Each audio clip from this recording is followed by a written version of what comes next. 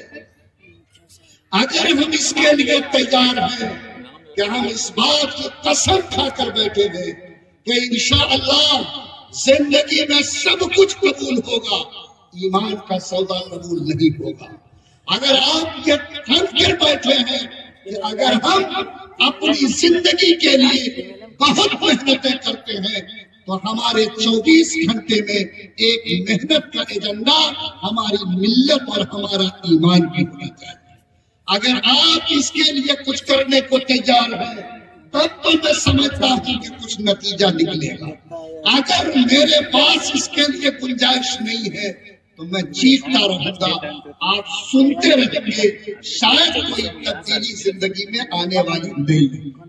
اس لیے جو حضرات یہاں بیٹھے ہیں میں ان سے بہت ہی عزیزانہ سوال کرنا چاہتا ہوں کہ آج کے بدلتے ہوئے حالات میں بولو، اس ایمان، اس ملت اور دین کے آبرو کی بچانے کی فکر کرنا ہم سب کی ذمہ داری بنتی ہے یا نہیں بنتی؟